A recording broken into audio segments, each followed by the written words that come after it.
c'est parti. Salut, je suis Anne-Sophie Supio. Bonjour, je m'appelle Grégory Vacher. Et là, vous êtes sûrement en train de vous dire, mais qu'est-ce que c'est que ce podcast ? Eh bien, c'est très simple. Nous partons à la rencontre de personnes qui ont donné un sens à leur vie. Comme ça, nous, on peut s'en inspirer. Et on a appelé ça le plein de sens. Vous me faites le plein. Le plein ? Oui. Il s'appelle comment l'épisode d'aujourd'hui ? Mon métier aura du sens avec Julien Vidal. Merci Francine. Alors, on y va. Bonjour, aujourd'hui on a le plaisir d'être avec Julien Vidal. Merci d'être avec nous Julien, déjà c'est trop cool. Salut les amis. Coucou. Julien, toi tu as un super podcast qui s'appelle 2030 Glorieuse. Tu as écrit aussi plein de super livres, mais avant de commencer ce podcast et d'expliquer aux gens qui tu es, j'aimerais bien justement reprendre un truc que tu fais dans tes podcasts. Quand tu as un invité, tu demandes, imagine on est en soirée, on se croise, comment est-ce que tu te présenterais ? Parce que c'est pas forcément facile quoi, de manière assez concise de dire voilà qui je suis. À quoi tu répondrais, qu'est-ce que tu répondrais à cette question ? Ouais, t'as raison, c'est même hyper difficile. Moi, alors déjà, je tiens à vous dire quand même que je suis très très très content d'avoir cet échange avec vous. J'ai suivi le lancement de votre propre podcast et donc j'étais très content de savoir que j'avais continué à entendre votre voix. Donc ça, c'est vraiment la très très bonne nouvelle. C'est gentil. Et pour répondre à ta question, ça dépend de l'ambiance dans laquelle je suis. Si je suis dans une ambiance où, je sais pas, pour une raison ou une autre, le boulot m'a bien rempli la tête et j'ai envie d'en changer, tu vois, j'ai envie de parler d'autre chose, Ouais. alors je dis que j'adore faire du vélo et manger des éclairs au chocolat, tu vois. Ouais. Ça, c'est vraiment le truc qui permet de couper court à toute conversation un peu chiante sur la présentation du type profil LinkedIn. Ouais. Alors, depuis 2017, je suis fondateur du mouvement Ça commence par moi. Je Ouais. suis podcasteur pour la 4e saison et tout le tralala. Ouais. Mais sinon, effectivement, j'aime bien dire que j'essaye de faire en sorte que la mise à la hauteur de notre société face aux enjeux du 21e siècle, ça y est, tout d'un coup, ça devient un peu plus sérieux. Ça soit une opportunité plutôt qu'un fardeau. J'ai l'impression qu'aujourd'hui, quand on dit, bon, bah voilà, écologie, environnement, solidarité, tout ça, on a l'impression que ça va être difficile. Alors que moi, j'aimerais que les gens se rendent compte que non seulement ça va pas être si difficile que ça, mais qu'en plus, c'est une vraie chance et que c'est une opportunité, en tout cas pour tout le monde, de vivre mieux, de vivre plus intensément et d'avoir le sentiment que cette chance extraordinaire qu'on a là avec nos vies, ça soit pas regretté quand on se retrouvera sur notre lit de mort. Et là, en général, je prononce le mot mort et les gens vont se resservir d'un petit four. C'est cool la mort, on sait que ça arrive bientôt et tout, donc faut en parler aussi. Voilà, c'est une Bien étape sûr. comme une autre, quoi. Voilà, c'est angoissant quand même. Mais non, mais Pardon. il y a bien un truc sur lequel on est sûr et certain, c'est qu'on va tous mourir. Ouais, on va tous un y jour passer. ou l'autre. Mais quoi. justement, avant ça, qu'est-ce qu'on a envie de faire de nos vies, quoi ? Qu'est-ce qu'on a envie de laisser comme empreinte ? Qu'est-ce qu'on a envie de transmettre à nos enfants, aux gens qui nous entourent ? Ouais. C'est hyper important. Et toi, comment on pourrait te définir ? Moi, je te vois comme de manière globale, parce que tu écris des livres, tu fais des podcasts, tu fais des conférences, tu es sur plein de tableaux à la fois, mais est-ce qu'on peut dire que tu es un éveilleur de conscience ? Vous dites ça de vous ? Vous dites que vous êtes des éveilleuses et éveilleurs de conscience ? Non, On moi dit je dis que je Si suis vous le dites, géniale. ça me va, moi. Ouais, on a plus du charisme. Moi, je dis que j'ai des pecs. Non, mais ouais, peut-être. Je sais pas si on est Non. éveilleur de conscience. sais pas. Moi, j'aime bien dire que nous, on est assez bon pour mettre les autres en avant, tu vois. On est des passe-plats, quoi. Ouais. Ça m'allait bien aussi de me présenter comme ça, parce que finalement, c'est ce que je fais, c'est vrai, souvent avec les 2030 Glorieuses, mais en fait, c'est ce que je faisais assez naturellement et que ça commence par moi, parce que quand je mettais en avant les alternatives, les initiatives concrètes et les actions qu'on pouvait mettre en place, chacun dans notre quotidien, individuellement et collectivement, c'était pour mettre en avant des initiatives, des marques, des assos, des choses comme ça. Justement, est-ce que tu Et peux à la nous parler de Ça commence par moi pour les gens qui en ont peut-être jamais entendu parler ? Donc, Alors, par contre, du coup, je vais te couper tout de suite, Greg, Ouais. si tu me coupes Ouais. sur chaque question que tu me poses. Ouais. Voilà, on a le temps, on est en podcast, on est T'as bien. raison. Mais Ouais, je voulais. j'allais te faire une réponse qui allait te chiader, parce que j'avais envie d'utiliser Après, le mot chiader, tu vois. c'est J'allais dommage. apporter de la nuance, de la complexité. Et donc, toi, tu vas me couper toutes les 2 secondes. On n'est plus sur Fun Radio. Il n'y a plus de coupure pub toutes les 2 Je secondes. suis d'accord, mais je voulais On quand est même bien écouter tout le temps. Pitbull tout de suite. Et après la pub Lidl, évidemment, on revient avec Julien Vidal. À tout de suite. C'est dommage, ça faisait que 5 minutes que ce podcast avait commencé, puis on se fâche déjà. C'est dommage. C'est bête. Mais non, mais parce que là, tu vois, j'avais envie de te dire aussi que j'ai l'impression que de plus en plus, je suis justement, et c'est une question que j'avais pour vous, tu vois, mais en fait, mes études, moi, je les ai faites en pensant que j'allais terminer journaliste. D'accord ? Et puis, pour plein de raisons, de mon fait et pas de mon fait, j'ai pas terminé journaliste. Et j'ai l'impression que maintenant, à 37 ans, je commence à pouvoir oser dire que, en fait, je suis en train de revenir à cette envie d'être journaliste et que, notamment à travers le podcast, mais finalement aussi, c'est un peu le cas avec les bouquins, tu vois. en fait, je suis un peu ce journaliste là maintenant orienté très futur prospectiviste, tu vois, donc journaliste du futur maintenant. Ouais. Si j'ai envie de faire un peu une présentation osée et flamboyante, maintenant je dis que je suis journaliste du futur et je commence à l'assumer. Je ne sais pas si vous osez aussi assumer ce mot-là et ce que vous mettez derrière le mot de journaliste. Parce C'est qu'en fait, compliqué, ouais. je trouve qu'il y a des gens qui se présentent comme journalistes et qui sont tellement loin de ça que si eux ils osent, pourquoi pas nous, tu vois. Oui, en tout cas, moi personnellement, c'est vrai que journaliste, j'ai l'impression que c'est encore très collé à ce qu'on voit aujourd'hui, c'est-à-dire des gens qui cherchent avant tout des gros titres pour faire du clic, en fait, pour faire de l'audience. Donc, ça va être s'intéresser à des choses très spectaculaires ou atroces, en créant de la peur, en créant de la curiosité parfois très malsaine, pour que des gens viennent sur notre chaîne, viennent sur notre radio. Ouais. Et ça, j'avoue que c'est ce qui fait qu'aujourd'hui, moi, le mot journaliste, j'en suis assez loin parce que je crois que je colle trop encore à cette image-là, tu vois. Oui, mais sauf qu'en fait, en réalité, un journaliste, c'est quelqu'un qui rend compte, tu vois, qui voit et qui découvre des choses et qui les transmet aux autres. Donc, en fait, tu as tout à fait raison, Julien. C'est une forme de journalisme, ce qu'on fait. Oh, c'est génial, je vais pouvoir avoir une réduction d'impôts. Ouais, quand tu es journaliste, quand tu as ta carte de presse. C'est quelqu'un qui rend compte d'un monde qu'il a envie de donner à voir parce qu'il a l'impression qu'il n'est pas suffisamment mis en avant, ou en tout cas qu'il mérite d'être mis en avant. Donc là, typiquement, j'ai l'impression que c'est vraiment quelque chose qu'on fait. Et en plus, je dirais même que nous, on peut oser dire qu'on fait partie des journalistes à impact ou des journalistes qui, là, en ce moment, se disent aussi positifs parce que on met en mouvement. Notre objectif, c'est pas de donner une information qui va en fait figer les gens ou les isoler, ou comme tu le disais Greg, avec toute cette tendance à être un peu soit dans la peur, dans la crainte ou le putaclicisme, je sais pas si ça se dit, mais au contraire, nous on a envie de mettre les gens en mouvement, on a envie de leur donner de l'espoir, de leur permettre de vivre leur vie, et vraiment. Et donc, je sais pas, et tu vois, impact, ça me va bien. Le truc aussi qui m'éloigne un peu du journalisme, c'est que, donc je parlais de ce côté sombre, tu vois, le côté, effectivement, on veut faire de l'audience, donc on met en avant des trucs un peu dégueulasses, ou voilà, on nous dépeint le monde comme un endroit horrible. Et à l'inverse, aujourd'hui, je suis un peu fatigué par le journalisme de solution. Je sais pas si j'ai le droit de dire ça, mais tu vois, j'ai l'impression qu'il y a beaucoup de reportages, d'articles qui naissent de partout. Tu vois, comme des petits champignons, ça pousse de partout. En mode, oh, regardez, en Suède, ils ont inventé une voiture qui fonctionne, je sais pas, avec des chaussettes. Voilà, tu mets tes chaussettes sales dedans et ça avance. Et puis, tac, la vidéo ou l'article va s'arrêter là. C'est-à-dire qu'on sait pas quand, comment, pourquoi. Est-ce qu'il va y avoir un vrai impact derrière? Donc, il y a aussi ça qui est un peu fatigant de dire, attends, mais il existe un truc entre les deux, et c'est ce que tu fais toi, en vrai. Tu mets en avant des porteurs de solutions, des gens qui sont déjà dans le concret, mais tu prends le temps d'échanger avec eux, notamment dans le podcast 2030 Glorieuse. On voit que c'est du concret, on voit qu'il y a des choses qui sont en train de fleurir, on voit que ça peut inspirer, mais j'ai l'impression qu'il y a un peu un espèce de journalisme aussi de solution flemmard, tu vois, qui est là pour dire, allez, moi je prends le contre-pied, je vous donne de la bonne nouvelle, mais je creuse pas du tout, en fait, je vérifie pas les sources. C'est pas tout à fait flemmard, c'est ce que tu disais tout à l'heure, c'est un peu le côté sensationnaliste, mais dans la solution, quoi. Genre, effectivement, une voiture qui fonctionne avec des chaussettes, tout le monde va se dire, waouh! Mais... Enfin, c'est un peu con comme idée. J'ai vraiment senti ça comme vous ça. allez jusqu'au bout, c'est bien. On la lâche pas. Peut-être la créer, moi, cette bagnole. Ouais, on sait jamais. Et ça peut marcher avec des bas, ça peut marcher avec des collants, ou c'est vraiment des chaussettes? C'est que de la chaussette. Des sockets, ça marcherait par exemple ou pas? Alors tu vas moins vite. C'est meilleur pour ta sécurité peut-être.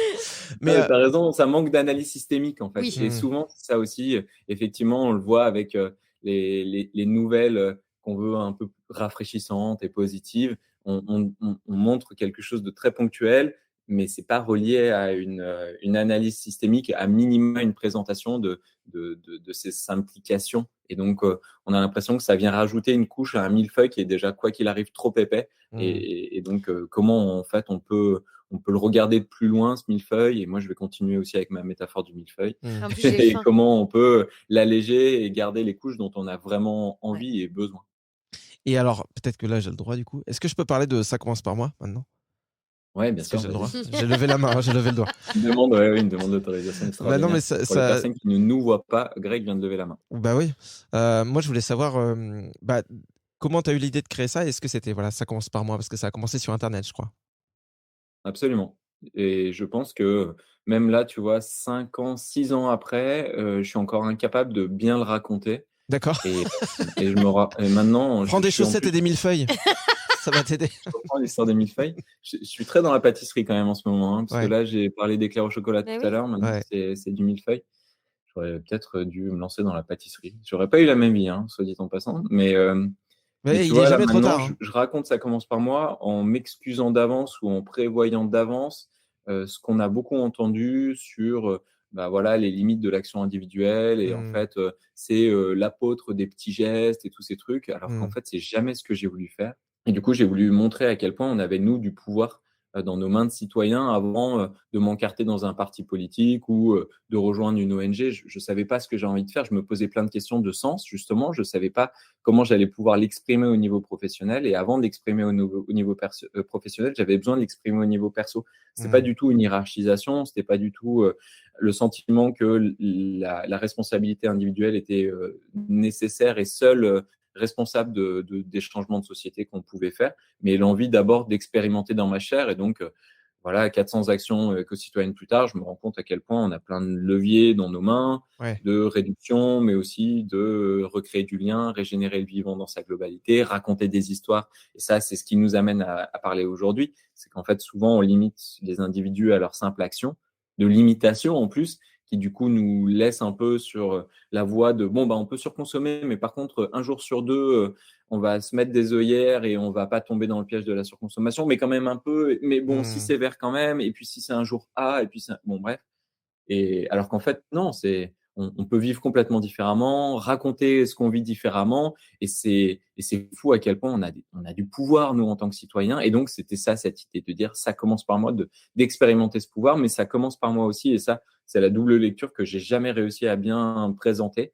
Ça commence par moi d'avoir un impact sur la seule entité du vivant sur laquelle j'ai du contrôle, en fait, c'est-à-dire moi-même.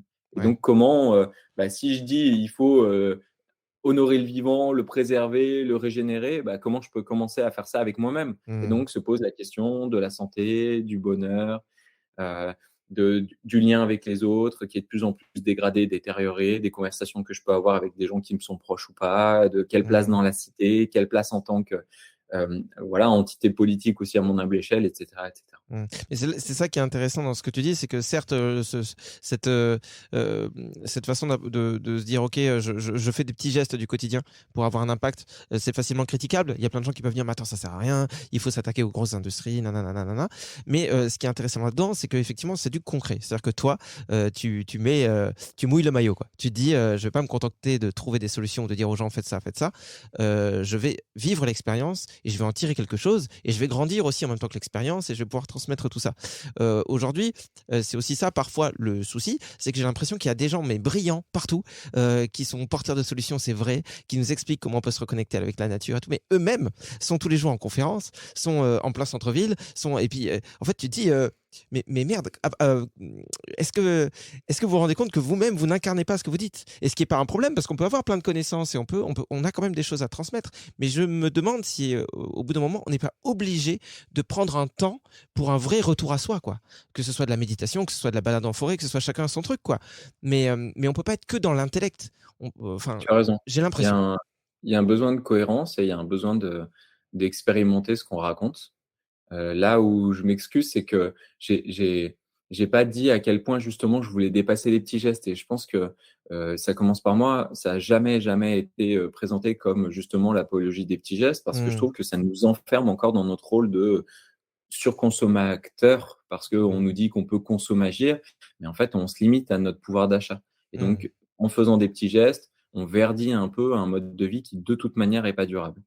L'idée de Ça commence par moi, au contraire, c'est de complexifier l'étincelle citoyenne en montrant que c'est vrai, l'étincelle il est individuel, mais qu'après des fois ça reste dans notre giron on va dire perso, familial, amical, mais en fait on est aussi membre d'un collectif parce qu'on habite dans un quartier, et puis en fait dans une ville, et puis on travaille dans une entreprise, on est membre d'associations, et que donc au niveau individuel on est aussi lié à plein de milieux collectifs dans lesquels on peut avoir un impact. Donc je montrais une action éco-citoyenne que j'avais envie de montrer ambitieuse, mais jamais la limiter à des petits gestes qui, là encore une fois, me semble être le piège exact que tu pointais du doigt tout à l'heure, avec l'idée du buzz du journalisme positif avec la voiture à chaussettes, et qui, en fait, montre juste un tout petit pan, une toute petite fenêtre, mais qui prend que les choses en silo. Alors que justement, j'avais envie d'ouvrir un peu les silos et de décloisonner cette posture éco-citoyenne qui, encore une fois, me semble avoir été un peu enfermé dans les petits gestes qui sont trop limitants. Alors qu'en gros, quand on a une posture éco-citoyenne de cohérence qui est à la fois intellectuelle et à la fois dans l'action, qui est à la fois exemplaire et à la fois fouillis, foutraque, bordélique, etc., on peut montrer plein de choses. Et ça y est, je suis en train de perdre Anne-Sophie qui est en train d'envoyer des SMS. C'est hyper sympa cette vidéo. Je suis sur Netflix. Génial. T'inquiète. Non, elle est en train de, je vais te dire ce qu'elle fait, elle est en se regarder tes livres Ouais. sur Google. C'est vrai en plus. Mais oui, je t'embête. Donc tu vois, non mais en fait tu fais tu parles, elle se dit vas-y je vais acheter. Tu vois, ça marche. Hein. À chaque fois qu'on a Non, un parce qu'en invité. En fait, déjà, j'étais en train de me dire que je te trouvais quand même assez dur avec toi, Julien, parce que je trouve que tu as très bien présenté Ça commence par moi. Donc, Non mais parce que je pense qu'il y a eu, si tu parles de ça, c'est que, enfin, je devine que tu as dû quand même essuyer quelques critiques ou des gens qui avaient mal compris le message et qui t'ont collé sur le dos peut-être des trucs Sur les milieux, bien Ouais. sûr, des milieux qui se pensent être les écolos les plus engagés, les plus radicaux. Et donc, en fait, on n'a pas voulu vraiment bien comprendre ce que je disais ou y accorder du temps. Et donc, on m'a mis dans la case des petits gestes.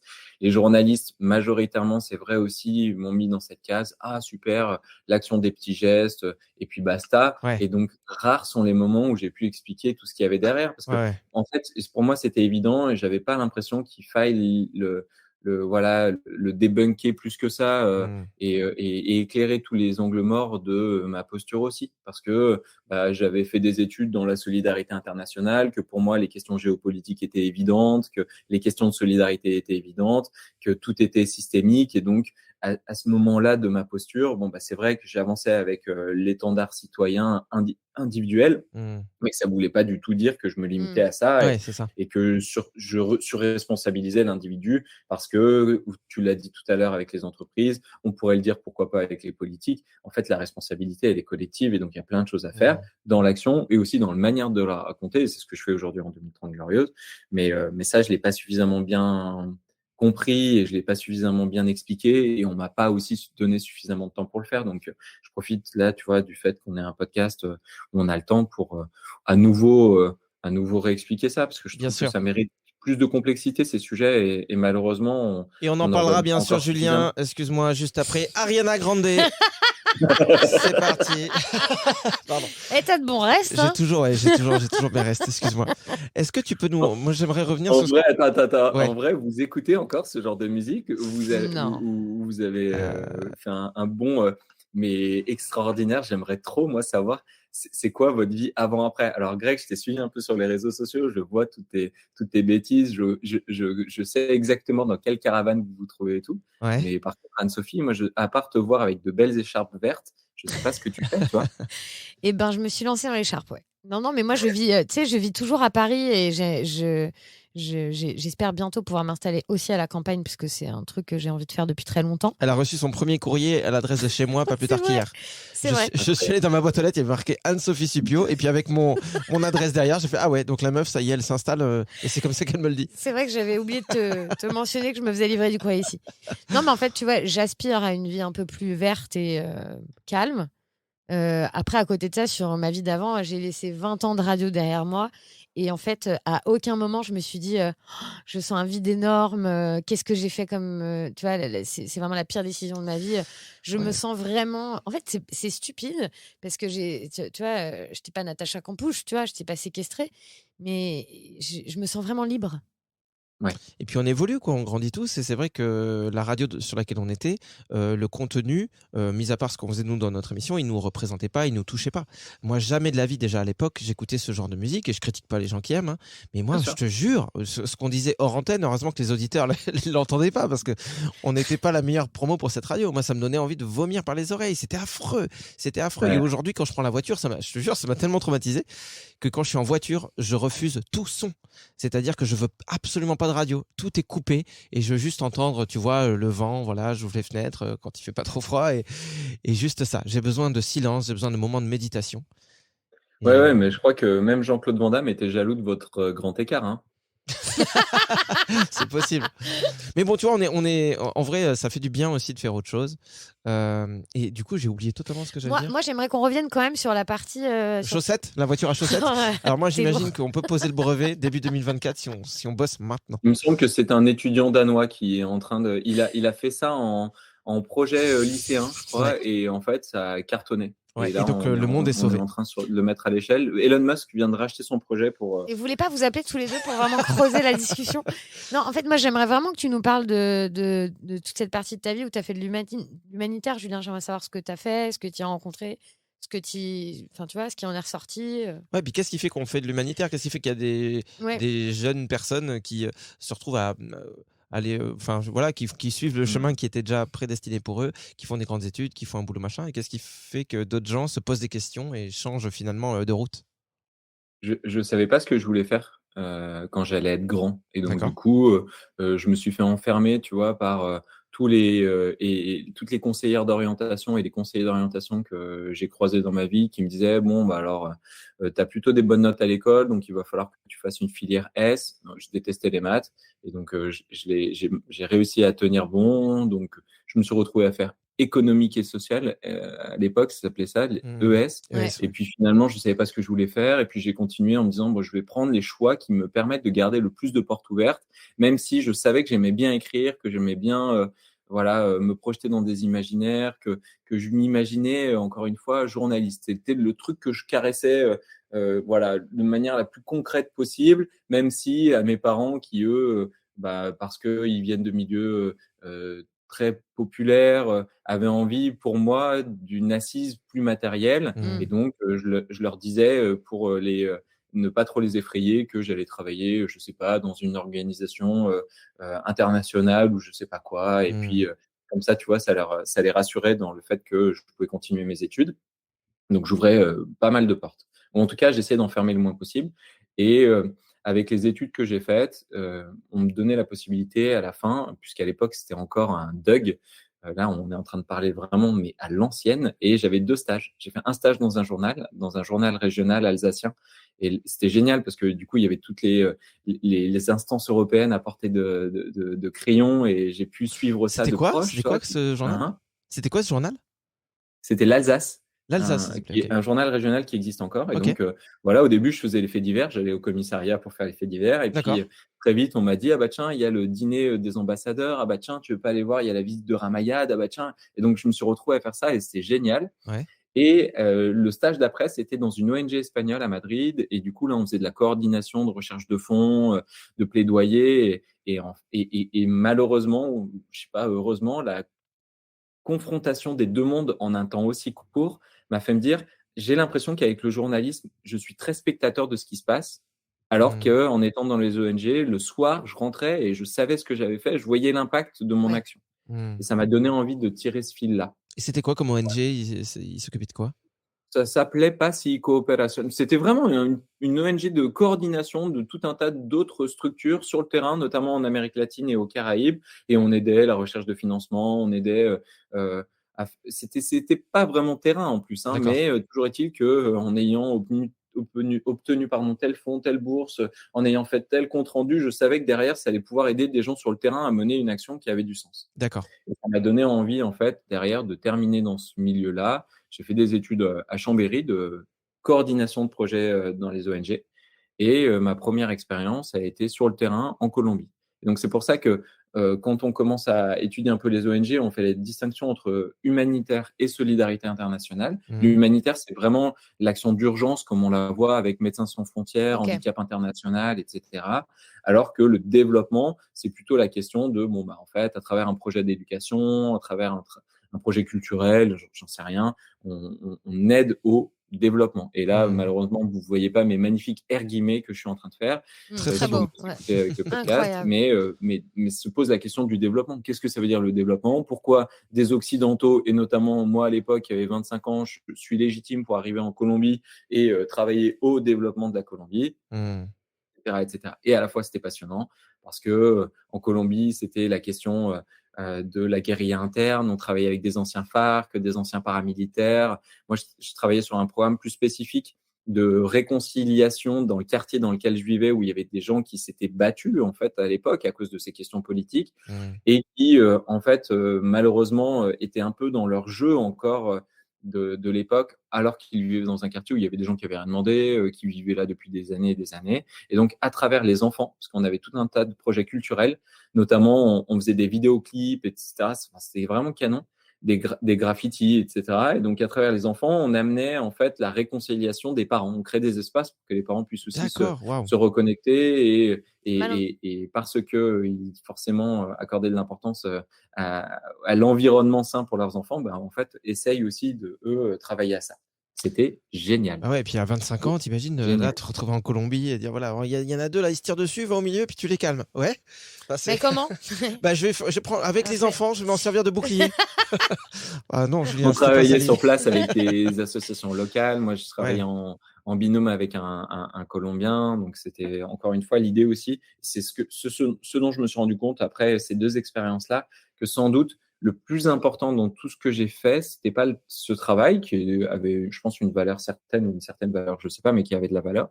Le plus important, c'était que moi, avec mes yeux d'occidental, et du coup, un Français blanc dans le monde, on se rend pas compte à quel point on est valorisé, on est un peu presque Mmh. sacralisé, tu vois, comme bah, justement, on a atteint le boss ultime du monde moderne, et que pourtant, avec mes yeux, je dis aux habitants du quartier défavorisé dans lequel je vivais à quel point leur mode de vie était génial. Mmh. Et je reconnaissais dans leur manière d'être en lien avec la famille, de protéger les générations, de mettre en avant leurs traditions, de créer au maximum des interactions. Tout ça, je leur disais et tout ça, je m'en estomaquais. Et de voir à quel point ça semblait important aux yeux d'un occidental, je pense que ça leur a permis aussi, d'une certaine manière, de redonner de la valeur à ce qu'ils avaient pris comme acquis, évident, et auquel ils accordaient moins d'importance que Mmh. justement cette envie de matérialisme que nous, malheureusement, les Ouais. Occidentaux, on met trop en avant. Mmh. Et je pense que ça, finalement, ça avait sans doute le plus grand pouvoir dans ces expériences interculturelles que je recommande à tout le monde, hein, d'ailleurs. Et je suis Mmh. parti, et ça, c'est important de le dire aussi, à travers une formation, enfin, comment dire, une, une sorte de statut qui s'appelle le volontariat de solidarité internationale, qui était aussi, sans le savoir, mais un cadeau fou que je me suis fait, parce que ce format-là, il permet d'aller vivre et de vivre, entre guillemets, dans les conditions des personnes avec lesquelles tu travailles. Et D'accord. donc, malgré moi, j'ai vécu la sobriété volontaire, quoi. J'ai vécu la Mmh. simplicité, Mmh. là, dont on est en train de parler actuellement, et en fait, beaucoup plus prononcée, parce que du coup, tu vis avec 200 € par mois dans des endroits qui n'ont pas de chauffage, qui ont pas de qui ont l'électricité coupée assez fréquemment. On était en Mmh. Colombie à 3000 mètres d'altitude. Il y avait un tout petit filet d'eau chaude qui goûtait, Mmh. et j'avais 6 couettes sur moi le soir tellement il faisait froid, quoi. Ouais. Et de vivre ça et de me rendre compte aussi à quel point bah, on vit dans trop de trucs en France, avec trop de choses, trop d'objets, trop de gâchis, ça m'a aussi vraiment fait du bien. Ouais.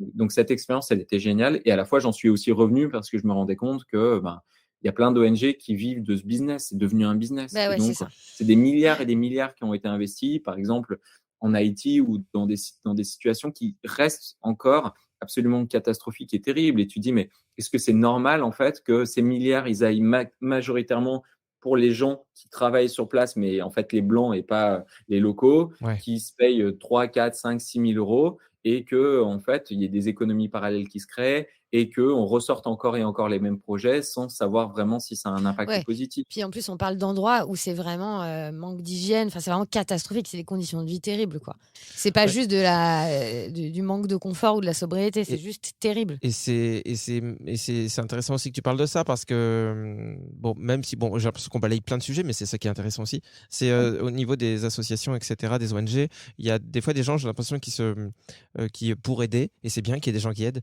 vont donner de l'argent, des fois beaucoup d'argent, mais et c'est très bien. Mais je me dis que l'argent c'est jamais que la solution. C'est-à-dire que ça veut pas dire qu'il faut pas donner, mais arriver avec un gros chèque, c'est pas ça que c'est pas grâce à ça que les chercheurs vont se dire ah ben ça y est, il nous manquait 3000 là, pour trouver le vaccin contre le cancer, c'est bon, allez, non, parce que il y a forcément, enfin, ça n'accélère pas les choses. Et je me dis, si on y arrive, si on a quelques secondes, même si c'est pas toute sa vie, si c'est un moment de sa vie, si on arrive à donner juste de l'humain, c'est-à-dire à intégrer une structure quelle qu'elle soit pour aller voir quoi, pour avec ses bras aider, bah ça permet déjà de voir un peu ce que vaut cette structure dans laquelle on est, voilà, voir s'il y a des résultats, voir si tout ça nous semble cohérent.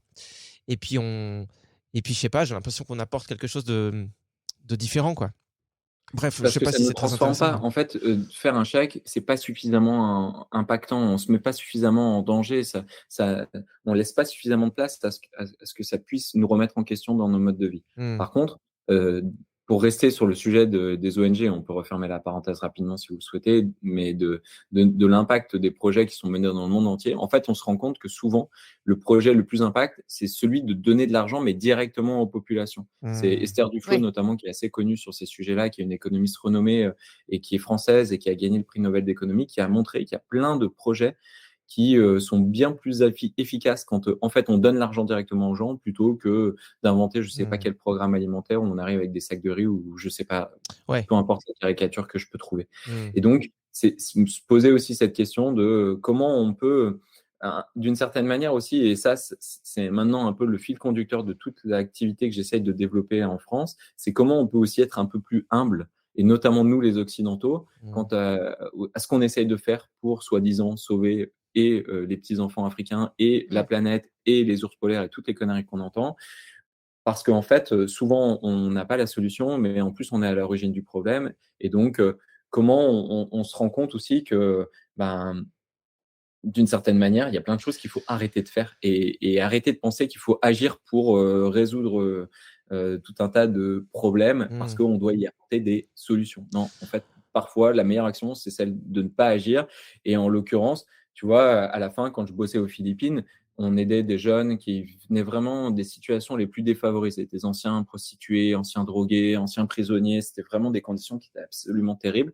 Et à travers un programme, on leur permettait de prétendre à un métier décent et d'avoir un salaire fixe, honorable. Et qu'est-ce qu'ils faisaient avec ce premier salaire? Ils s'achetaient un iPhone, en fait. Et là, du coup, tu te dis, mais et d'une, qui je suis pour juger? Et de deux, qu'est-ce que ça veut vraiment dire le développement? Est-ce que ça va pas les éloigner de leur famille? Et plein de choses. Et en fait, tu te rends compte que d'une certaine manière, tu as des pouvoirs que tu ne mérites pas parce que jouer avec les vies des gens, c'est quand même énormément de responsabilités. Et parfois, il faudrait aussi juste accepter qu'on ne sait pas et accepter que peut-être la meilleure chose qu'on puisse faire, c'est de rien faire et d'être un peu plus chez nous, à nous promener en forêt, à bouquiner et à vivre des choses qui, en fait, nous nourrissent vraiment plutôt que d'essayer de continuer encore à légitimer ce grand massacre. En fait. Ouais, et puis en plus, c'est tout sauf inutile parce qu'on pourrait avoir l'impression que marcher en forêt ou lire des livres ou quoi, c'est nous faire du bien à nous. Et on se dit, mais mec, vas-y, fais-toi du bien, mais le monde à côté, il souffre.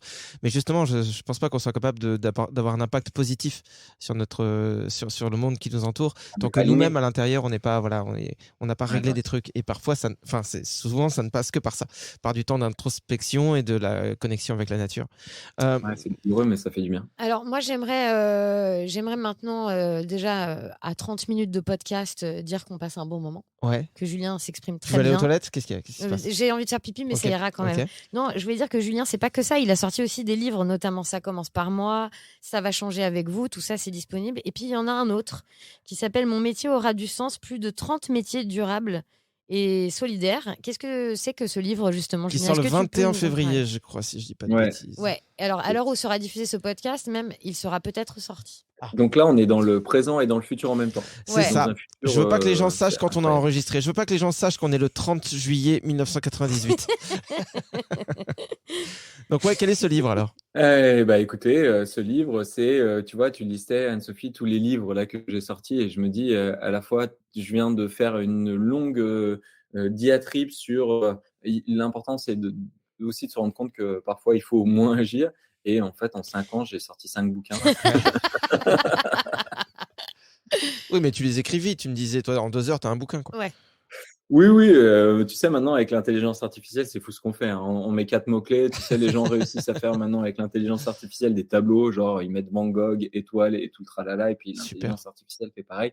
C'est pareil avec les bouquins. Ouais. Donc l'idée de couper des arbres pour se faire de la thune, ça me semble être encore l'une des actions les plus les plus intéressantes. Et comment ça se passe d'ailleurs au niveau des arbres? Est-ce que tu utilises quand même un papier différent, papier recyclé? Est-ce que tu fais attention à l'imprimerie qui s'occupe de la maison d'édition, tout ça? Tu t'occupes de tout ça?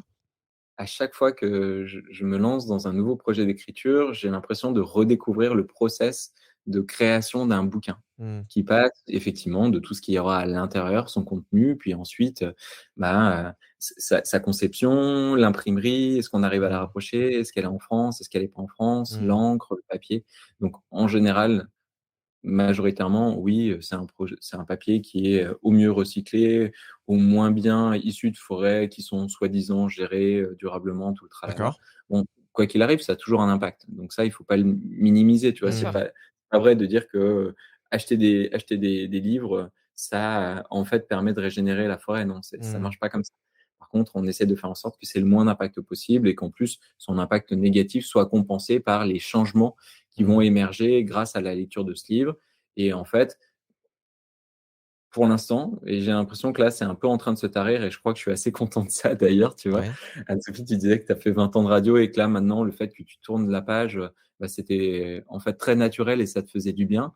Moi, j'ai l'impression que là, tous ces livres que j'ai écrits, c'était pour raconter quelque chose que j'avais vécu et qui me semblait être important de raconter parce que ça allait pouvoir un peu déstresser les gens qui potentiellement peuvent vivre la même chose et n'assument pas, n'osent pas se le dire, n'osent pas l'exprimer parce qu'ils ont peur du regard de la société, de leur entourage, etc.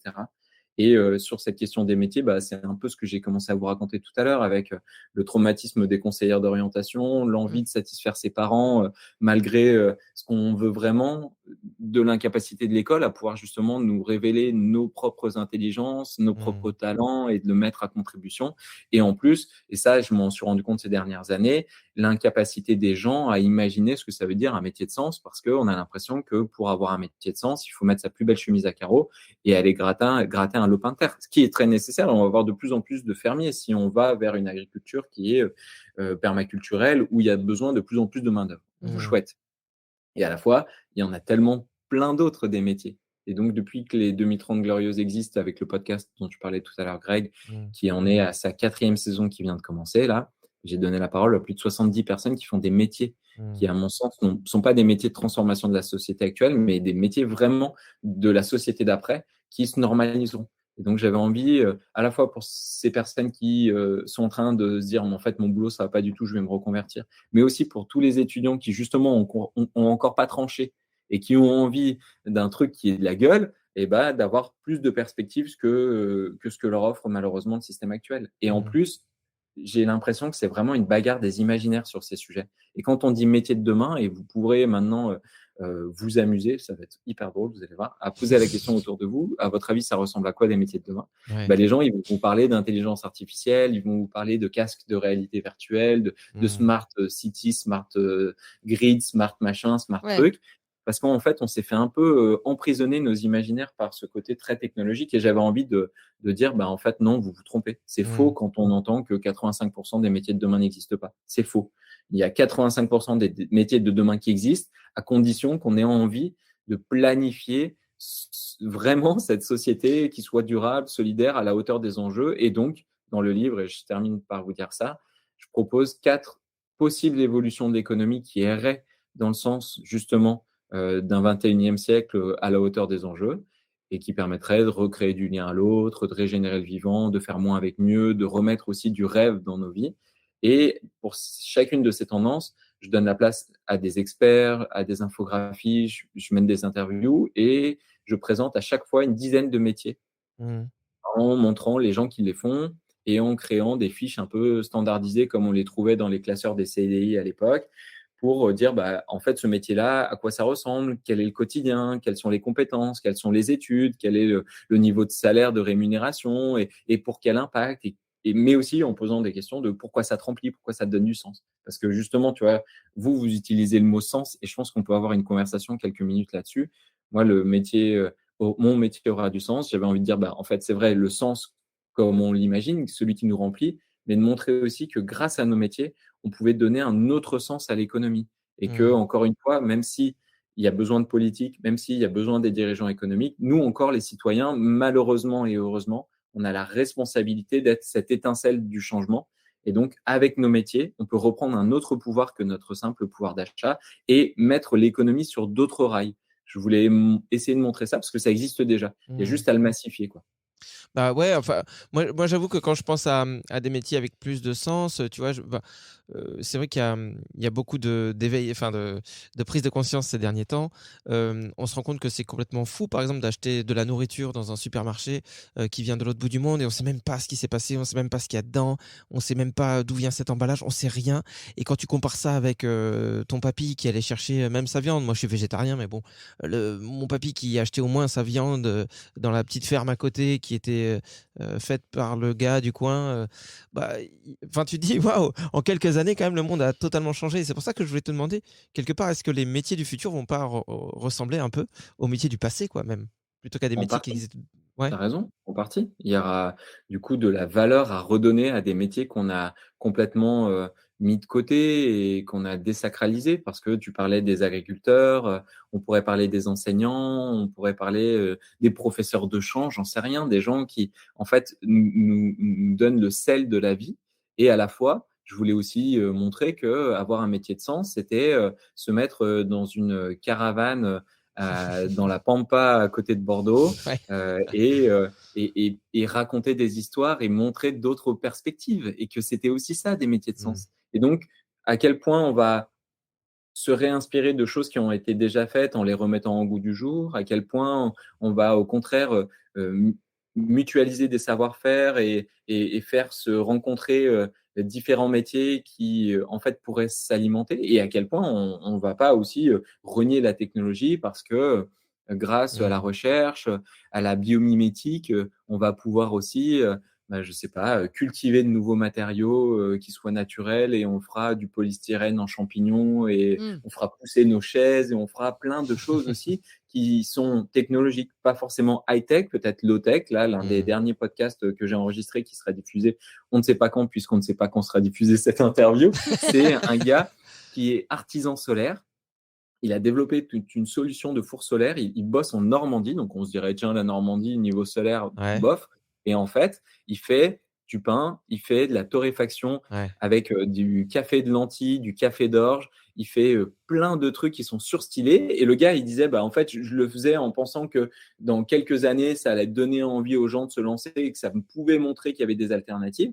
Et en fait, le mec, en 2022 et maintenant, tout début 2023, il a monté ses factures une seule fois, enfin, il a monté ses prix une seule fois, alors que les boulangers Bah ouais, sont en c'est train de ça. souffrir de la Ouais. crise énergétique, qu'on a l'augmentation des matières premières, Mm. etc., etc. Et Ah donc, ouais. dès 2023, il montre à quel Mm. point c'est viable tout ce qu'il fait, qu'il s'éclate, qu'il a du sens, pour plein de raisons, Mais ces bien sûr. 2030 glorieuses, elles sont surtout souhaitables parce qu'elles Mm. font du bien. Alors, c'est vrai économiquement, mais surtout, le mec, quand tu lui donnes la parole, il a une banane, Mais c'est c'est sûr, extraordinaire. c'est hyper valorisant. Enfin, c'est valorisant pour lui. C'est hyper stimulant de se dire qu'on utilise Ouais. finalement la nature et ce qu'on a pour en faire quelque chose Puis sans l'abîmer. C'est ça qui est génial, quoi. quand tu es dans C'est le génial. juste, en plus, t'as même pas besoin de mettre des mots dessus, quoi. Tu le ressens, toutes tes cellules vibrent là. Mm. Tu sais que tu es au bon endroit, que tu fais les choses qu'il faut. Et ça, ouais, je pense que Imagine, c'est. on parle là maintenant à une époque où des gens ils vivent le burn-out, le brown-out, le bore-out. Ouais. On a eu les mots de grande démission qui ont été pas mal mis en avant.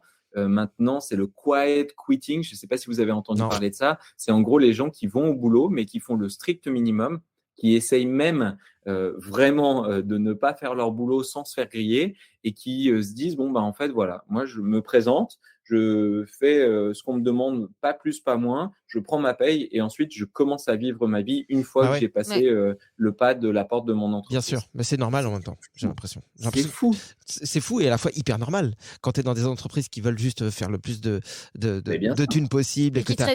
Et qui traite plus l'humain en plus. C'est Ouais, ça il n'y a le plus vrai d'humain, il n'y a truc. plus rien. Alors vas-y, On est des ressources. Ouais. c'est On ça. est des ressources humaines, donc à exploiter comme on exploite le bois Ouais. et toutes les ressources de l'eau comme Coca-Cola et tous ces trucs. Et là, tu dis en fait, bah non, pourquoi mon métier, ça pourrait pas être un espace où au contraire, je vais pouvoir apprendre grâce au collectif, révéler de nouveaux talents et avoir Ah le ouais. sentiment que je contribue à quelque chose qui me dépasse. Et bah, c'était aussi un peu ça que je voulais redonner aux gens comme perspective, Ouais. parce que ça existe, parce que c'est possible et parce que c'est pas une question d'études, parce que c'est pas une question de moyens, parce que c'est pas une question de lieu où on habite ou pas.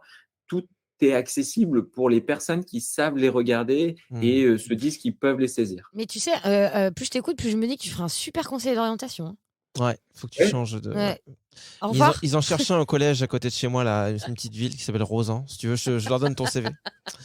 On pourra faire ça. Ouais. Je ferai de la téléconsultation. Ouais, c'est une Mais bonne tu idée. vois, Non, mais imagine. on pourrait finir sur ce que tu disais en parlant du sens, c'est-à-dire comment est-ce qu'on définit ce mot, comment est-ce qu'on le sent. Ouais. Mais avant ça, moi, je voulais savoir, toi, justement, comment tu fais parce que je pense que tu mènes un bout de chemin sur cette terre qui peut être un piège, c'est-à-dire que à la fois tu grandis, à la fois tu apprends des choses, tu transmets des choses et c'est super, et à la fois tu es de plus en plus sollicité. Comment est-ce qu'on fait pour garder les pieds sur terre et pas pour devenir par exemple un conférencier qui va aller telle date à tel endroit, telle date à tel endroit et qui va commencer à gagner très bien sa vie et qui va commencer finalement à se mentir à lui-même en se disant oui, je fais ça parce que j'ai un message à faire passer, mais au final peut-être commence à sélectionner ses trucs et monter ses tarifs. Enfin, parce que j'ai l'impression que être humain, c'est avant tout être en hyper-vigilance tout le temps, si on veut pas se faire avoir. Et même quand on est dans son axe, qu'on a trouvé le sens de ce qu'on fait. Tu vois, aujourd'hui avec Anso, c'est très bien, on gagne pas de thunes en faisant ce qu'on fait. Et on sait qu'on fait ça pour la passion, on sait qu'on fait ça parce qu'on aime rencontrer des gens. Mais le jour où ce podcast, il nous rapporte je sais pas combien, et que la BNP nous dit « Ah les gars, ça vous dit que je vous donne 50 000 euros, et puis vous nous dites que la BNP, on est géniaux ?» Enfin, comment est-ce que tu fais, toi? Quelle est ta technique, en tout cas, parce que là, ma question part dans tous les sens, pour quand même te dire je fais mon max pour garder les pieds sur terre et voilà. Est-ce que tu as des petits trucs Ouais. C'est une très bonne question et tu as d'autant plus raison que là, l'application SNCF Connect m'a dit que j'avais mon bilan 2022 qui m'attendait. J'ai cliqué sur le bouton et j'ai vu que j'avais fait 33 000 kilomètres en train l'année Ouais. dernière Waouh. parce que justement, j'ai eu l'opportunité d'aller partout en France pour témoigner, faire des ateliers de voyage en 2030 Glorieuse pour que les gens ils reprennent le pouvoir des imaginaires, etc., etc. On m'a invité il y a une semaine pour aller à Abu Dhabi ou je sais plus où pour témoigner de mon engagement écologique. C'est ce qui est Lol. logique. Mais avant ça, de manière plus sérieuse, on m'avait invité à Prague, on m'a invité à New York, on m'a invité dans plein d'endroits où justement tu as cette tentation un peu du gars qui a eu le goût du voyage, Bah de ouais. se dire, en fait là on m'a même invité en Colombie à Medellín, je partais dans la ville du printemps éternel, j'allais témoigner, rencontrer des tribus autochtones, j'allais pouvoir enfin reparler espagnol et danser la salsa. Ça a Ouais. été la tentation ultime. Donc, comment tu arrives aussi à garder ta vigilance par rapport à ça? Première chose, hyper difficile au quotidien. Deuxième chose que j'ai fait pour justement éviter de me piéger et de trop me tenter, c'est de pas de me détacher de l'économique en créant une association avec d'autres personnes sur cette dynamique de ça commence par moi. Et donc, tout ce que je facture, quand je le facture, ça va dans l'association. Ça va pas D'accord. pour moi. D'accord. Et donc, moi, ça me permet déjà de ne pas avoir cette idée de Ouais. bah, tiens, plus je vais facturer, mieux je vais être rémunéré, etc. etc. Non, je touche 2 000 euros brut et basta. Mais on est d'accord que du coup, ça nous demande de quelque part. Enfin, c'est comme si on était nos propres parents, quoi. Si on veut Il être faut sûr de se pas mettre un déraper. cadre, il faut assumer ce Ouais. cadre parce que de temps en temps, dans des moments de fragilité, dans des moments où on va remettre en cause nos modes de vie, de temps en temps aussi se sentir un peu plus tenté par cet ancien monde qui est encore le monde actuel et qui, moi, me fait dire que un vélo Canyon à 7 000 euros, c'est peut-être une bonne idée, hein, parce Ouais. que quand je vais faire du vélo avec mon père, c'est vrai que le vélo que j'ai et qui a 35 ans, il pèse 10 kilos, alors que là, il pourrait avoir un vélo à 7,5 kg, t'imagines, avec des Ouais. vitesses qui passent immédiatement. Bon, ça coûte 7 000 euros, mais bon, voilà, tu vois, Bah ouais, plein de mais moments comme ça où je suis tenté. c'est ce que tout le monde Mais bien fait sûr. en vrai. Là, tu le dis avec le vélo, c'est comme ça avec le portable. C'est pour ça que tout le monde a un iPhone et même des gens qui ont des revenus très modestes, ils sacrifient une grosse partie de leur budget pour le dernier iPhone parce qu'on nous fait croire que c'est vachement bien, que c'est vachement mieux. Mais ce qui n'est pas un problème d'ailleurs, hein. On a le droit d'être confronté à ses choix hein, et ses envies. Et on est tous imparfaits. Donc, à partir du moment où on accepte notre imperfection et qu'on l'utilise pour progresser chaque jour, plutôt que se dire, bah, OK, je suis imparfait, j'abandonne de fait, ça change tout. Et la deuxième chose, je le disais tout à l'heure un petit peu, c'est, étant donné que j'ai vécu la sobriété volontaire à travers mes expériences aux Philippines et en Colombie, je sais à quel point c'est libérateur. Et donc, j'en reviendrai plus, si tu veux. Maintenant, quand je vois le surconsumérisme, je vois les gens qui se mettent en avant parce que leur grosse voiture, parce que leur voyage dans un Club Med à l'autre bout de la planète. Je sais à quel point, en fait, j'ai de la tristesse pour ces gens-là parce que je sais à quel point ça rend malheureux. Mais ça te décourage pas, ça, par exemple? Moi, tu vois, pour le coup, quand je vais sur Instagram, moi, c'est mon poison, c'est ce qui m'empoisonne le plus dans la vie et Ça j'essaie de le faire. t'agace. Hein. Non, mais c'est horrible, ça me Ouais. tue. J'essaie de le faire pour l'émission, quand on poste un truc et tout, et des fois, tu regardes le fil, et vu qu'on est abonné à un peu tout et n'importe quoi, on tombe sur des choses. Et quand tu tombes sur un compte d'un milliardaire qui se filme dans sa Lamborghini, qui monte ses belles montres et machin, et que tu vois qu'il y a, je sais pas, 1 million de likes, et que Ouais. les gens disent, ouais, bande Si, de t'as raison, jaloux, c'est c'est frustrant. génial. Moi, je suis triste pour ces gens-là parce qu'en fait, ils sont sans doute bien plus malheureux que ce qu'ils affichent. Mmh. Et je suis en colère parce qu'effectivement, stratégiquement, ils nous pourrissent la vie, ils nous défont notre boulot parce qu'ils occupent l'espace médiatique pour mettre en avant de la merde, alors que justement, on a besoin de changer les codes de réussite. Et à partir du moment où on mettra en avant les gens qui, en fait, réussissent professionnellement en se réinventant et encore une fois, en ayant mis 2 micros dans une caravane réadaptée, et là, on arrivera à changer la société plus vite parce que les gens sentiront qu'ils réussissent quand ils s'écoutent vraiment eux-mêmes. Mmh. Donc, de temps en temps, tu as raison, c'est très frustrant. Et pour terminer avec la question tout à l'heure sur comment rester soi-même au maximum et oser évoluer aussi avec son temps et ses sollicitations permanentes, je crois qu'il y a aussi la question de réussir à garder les espaces pour s'écouter. Parce que de temps en temps, on arrête de s'écouter et en fait, parce qu'on suit quelqu'un, parce que on abandonne et on fait des compromis, ben, on peut se perdre et ça arrive. Et en fait, ça sera le cas toute notre vie. Par contre, quand on a appris à un peu mieux se connaître et quand on a appris à accepter les périodes de doute, les périodes de vide pour en fait laisser un peu de place à notre petite voix intérieure, alors on a de temps en temps le petit rappel qui va bien. Parce Mmh. qu'on a tous cette petite voix intérieure. Malheureusement, on l'a un peu écrasée, encore une fois, avec toute cette surconsommation, avec tous ces fils Instagram, avec toute cette radio dans la voiture qui nous permet de plus avoir de temps libre, de temps vide. Mais quand on a de temps en temps des petits temps vides, eh ben, cette voix intérieure, elle nous rappelle et elle nous remet dans le droit chemin. Et je crois que ça y est, moi, je suis un peu fluent je suis un peu, comment on dit, ouais, j'ai un peu cette capacité à réussir à m'entendre jusqu'à présent, ça Ouais. marche à peu près. Quand je fais le pas de côté qui va me perdre. Ouais. Et ça, c'est un travail de tous les instants et C'est c'est un super travail dur. de toute la vie. C'est Et super dur peut-être parce que que dans quelques années, j'irai donner des conférences à Abu Dhabi et j'espère que à ce moment-là, ma petite voix me fera me dire, oh, hop, attends, t'es sûr Ouais. là? Ouais. Bah oui, cette petite voix, c'est vrai que c'est pas toujours évident de l'entendre. Et puis des fois, on attend la maladie aussi. On attend que le corps lâche, on attend d'être bloqué de partout. Et des fois, on tombe sur un ostéo, par exemple, qui est un peu connecté, qui va nous dire, vous savez que le corps, c'est pas que un corps, quoi. C'est pas juste vous êtes fatigué, mais c'est que là, il y a des, Cool, ça il y a sent des l'expérience émotions. personnelle là. Ouais, c'est exactement ça. J'ai un ostéo pas loin de chez moi qui est hyper connecté. Tu vas mais il te pose la main dessus et puis c'est comme s'il lisait ton âme, quoi. Il dit, ouh là là, il y a une année de grands changements là. Oh mec, mais attends, t'es ostéo, toi. Fais-moi crac dans le cou, quoi. Et Et puis je crois que c'est lui d'ailleurs qui t'a parlé de la voiture qui fonctionne aux chaussettes. Non Ouais. Il est vraiment Je toi savais. comme dans un livre ouvert. Ouais. Bon, allez, on va essayer de Ouais. vraiment parce qu'on a. De toute façon, je savais qu'on allait faire un épisode un peu plus long. C'est Ouais. pas grave, mais pour pas être trop long non plus, est-ce que tu peux rapidement justement nous dire comment tu définis le sens, comment ça vibre chez toi ce mot sens, donner du sens à sa vie? Eh ben, tu l'as dit, c'est quand ça vibre. Le D'accord. sens, c'est quand ça vibre. Et pourquoi ça vibre? Parce qu'on est en vie. Et Mmh. si on est en pilote automatique et qu'on a l'impression que chaque journée se ressemble et qu'on subit nos vies et qu'on n'a pas envie d'y aller, et qu'on n'a pas envie de sortir et qu'on n'a pas envie de bouger, alors là, il y a un truc qui manque et c'est le sens. À partir du moment où on vibre et que chaque jour est une évidence et que c'est foutraque, que c'est bordélique et que en fait ça ressemble au plus proche de la nature qui est hyper complexe, hyper tissé, hyper nuancé, alors là il y a du sens. Mmh.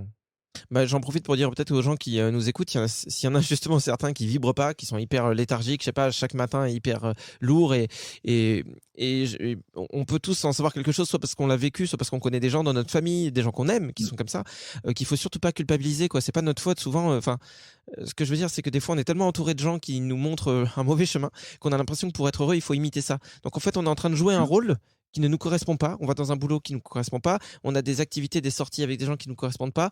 On nage à contre-courant et après on se dit putain, mais pourquoi je suis épuisé? Je dois être anormal. Non, c'est juste qu'on nage à contre-courant et faut pas hésiter à se Même faire aider, plus, quoi. Greg, c'est quand on se sent pas bien dans une société malade, c'est en fait pas nous qui sommes malades, c'est au contraire qu'on est les anticorps de cette société. Et donc, c'est plutôt salutaire de sentir qu'on n'a pas envie de jouer ce jeu qui est en fait complètement con. Mmh. Donc, moi, je dirais même, plutôt que de se culpabiliser, il faut au contraire être heureux de pas se sentir bien parce que c'est ce qui est en fait le plus salutaire, c'est ce qui devrait être en fait le plus normal, de pas Mmh. accepter ce jeu. C'est justement pour en revenir aux influenceurs et aux milliardaires, eux qui sont cinglés parce qu'ils arrivent à se mentir tellement fort qu'ils croient à ce jeu qui est mortifère et Mmh. déraisonnable et complètement cinglé. Donc voilà, reconnaître qu'on se sent pas bien et reconnaître qu'il y a quelque chose qui cloche, c'est pas se dire ah mince, je suis pas suffisant, je suis pas adéquat à cette société. C'est ah génial, en fait, je suis trop fort Mmh. pour que je gobe le mensonge généralisé de notre Mmh. société. Et maintenant, bah, c'est pas évident parce que en fait, on doit nager à contre-courant parce que on est sursollicité de ah bah tiens, t'es pas suffisamment grand, t'es pas suffisamment musclé, t'es pas suffisamment beau, t'es pas suffisamment intelligent, t'es pas suffisamment drôle. Et donc, il faut réussir à s'affirmer, il faut réussir à se protéger, parlais de moi, là, il ou faut pas réussir à se reconnaître. J'allais Pardon. dire la même chose sur moi, c'est fou comme on s'aime. Je croyais que, Hein je croyais que tu parlais de moi là. Ouais. T'es pas drôle, t'es pas intelligent. J'ai dit attends, mais il sort du sujet. Ok. Attends, toi, Oui, t'es bah, ça attachement tombe bien, muscle. tu vas pas faire une première partie d'un gars qui est en plus hyper drôle, sympa, marrant, avec son petit sourire et bah- tout. Donc la comparaison va être pas du tout à ton avantage, on est d'accord. Ah non, j'avoue, c'est un peu du stress en ce moment, le défi de la scène. J'en parle beaucoup en ce moment, mais ouais, c'est vrai que C'est normal, c'est bien. c'est vrai que je rigole, mais j'ai un peu des doutes là-dessus aussi. Mais, Est-ce mais que ça va pas être aussi un moment où tu vas avoir une vibration qui va être mais ultime? bien sûr, mais tu vois, la première chose que j'ai eue, c'est de la culpabilité de me dire attends mec, si tu vas sur scène pour faire rigoler les gens, il est où le sens? Et c'est pour ça que tu vois, Ouais. en vrai, moi, le sens, il est omniprésent dans ma vie. C'est que d'un côté, j'ai pas envie de jouer un rôle, enfin voilà, j'ai pas envie de jouer à celui que je suis pas, et en même temps, je sens qu'il y a quelqu'un en moi qui a juste des fois envie de faire le con, et je me dis est-ce que je dois le laisser exister? Est-ce que j'ai le droit? Et puis des fois, j'ai envie que ce que je dise, ça fasse à la fois rire, mais que ça touche à un sujet un peu plus profond. Et là, je me dis ouais, ça je peux. Des fois, j'ai envie d'être trop sérieux, je me dis t'as pas le droit, Greg, les gens ils veulent rire. Tu vois, c'est Ouais. toutes ces préoccupations là, elles sont. Enfin voilà, c'est du réglage. Qu'on est tous des humains, faut qu'on trouve notre Et c'est ça notre aussi, tu chemin. vois, qui est hyper dur. Et souvent, je me pose cette question dans le sens, justement, comment ne pas se surresponsabiliser, se laisser écraser par cette impression du sauveur qui Mmh. rejoint un peu ce qu'on disait tout à l'heure sur le fait que de temps en temps, ne pas agir, c'est aussi une bonne solution. Et donc, il faut préserver des espaces de futilité dans sa vie. Mmh. Et que ça soit la lecture, que ce soit le dessin, que ce soit l'humour, c'est tellement important parce que c'est ce qui nous rend profondément vivants Mmh. que il faut savoir le chérir. Il faut pas que ça prenne toute la place, il faut pas que ça crée un déséquilibre. Mais en fait, si on n'a plus de place pour avoir des bouquins, pour avoir de la musique dans nos vies, même si on est les plus écolos et que quand on pète, ça sent la rose, Mmh. à quoi bon? À Ah, quoi donc bon? je dois pas être très écolo, moi. Ou alors t'as Rose et Fanny. Bon, bref, sans rentrer dans les détails. Bon, on va finir là-dessus parce que c'est vraiment une belle touche, moi je trouve, de finir sur ce genre de blague. Oh là C'est là. comme d'habitude, parce qu'on s'est parlé quelques fois à la radio, c'est toujours Ouais. un plaisir d'échanger avec Ouais. toi. Julien, moi ce que j'aime c'est ton côté à la fois, c'est hyper accessible ce que tu dis. Moi j'ai un peu du mal avec l'élitisme, avec des fois des émissions que j'écoute et qui me perdent parce que moi aussi je viens d'un milieu super populaire, et à la fois on peut rester accessible et profond et nuancé, et c'est ce que tu fais, et aller dans la complexité comme tu Après, dis. il emploie quand même des mots. En réalité j'ai Hein rien compris à ce qu'il Moi a dit. non plus. Les gens horribles. Non, mais c'est ça qui est intéressant. C'est que Ouais. on peut parler de choses simples, mais en se limitant pas juste à la surface, quoi. Merci de me donner du temps et merci de donner du temps aux gens à qui vous accordez de la valeur. C'est vraiment, je crois que reprendre le temps d'échanger, de se renseigner, c'est hyper important. La notion du temps, là, j'ai vraiment envie de la creuser en 2023 Mmh. parce qu'on a l'impression que le temps passe trop vite. Et à la fois, une des manières, je pense, d'être le plus efficace pour tout ce qu'on a dit là, Mmh. pour prendre le sens, alléger notre empreinte, etc., c'est aussi de ralentir et donc oser se dire que en fait, avoir une conversation, ça se fait pas en 10 minutes, ça se fait même pas en 30 minutes. Mmh. Et là, moi, il y a eu tellement de choses que j'aurais aimé discuter avec vous. Donc, on reprendra le temps, Bah, carrément. j'espère. Avec Et plaisir. quand j'aurai l'occasion de venir défendre mon bouquin à droite, à gauche, ben, qu'on se Bah verra ouais. et qu'on prendra d'autres vrais temps. Et que vous fassiez ça, c'est hyper précieux. Bravo. Bah merci, c'est super gentil. Et même tu vois ce que tu disais au début, en vrai, même si on vannait, tu vois, je me rends compte que moi aussi j'ai encore mes réflexes radio, mais qui sont peut-être aussi des réflexes humains. Des fois j'ai La peur du, ouais, la peur du blanc. vide, la peur du blanc. Ouais. Et du coup, ouais, c'est aussi pour ça que cette expérience du podcast, elle est intéressante. C'est sûr. Se réconcilier avec ça, c'est beaucoup plus difficile que ce qui paraît, quoi. Tu vois, Puis c'est. bon, on a été formaté aussi. Enfin, on peut pas. Tu bon. vois, en tant qu'animateur radio, on a été totalement formaté sur il faut aller vite, il faut être efficace. Le plus important, c'est pas ce que tu dis, mais c'est avoir le temps de diffuser de la pub qui nous rapportera de l'argent. C'était ça en réalité notre job. Donc Bien sûr. c'est normal, il faut qu'on se déconstruise aussi. Mais vraiment, pour, c'est pas de la pub, mais vraiment Lidl, quand on y regarde de près, il y a Allô, vraiment, patron c'est des artisans, c'est des artisans du cœur, c'est voilà. Prenez pas ça au premier degré, hein, vous achetez.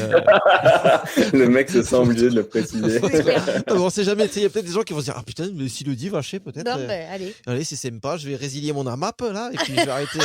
Ça me fait chier. Non, mais c'est super. Merci Ouais. beaucoup, Julien, d'avoir été avec nous, et puis avec plaisir pour se donner rendez-vous bientôt, et puis voilà, voir où on en est dans nos vies très bientôt. Merci Anne-Sophie, merci Greg, la bise. Merci d'avoir suivi cet épisode du Plein de Sens. Il y en a un tous les mardis. Et en attendant, vous pouvez nous retrouver sur nos réseaux sociaux. Oui, il suffit de taper la prod au fond du jardin sur Facebook, Instagram par exemple. Ouais, Suivez-nous, c'est sympa. suivez-nous. Et même dans la rue, suivez-nous. Oui. On fera une queue leu. C'est collégial.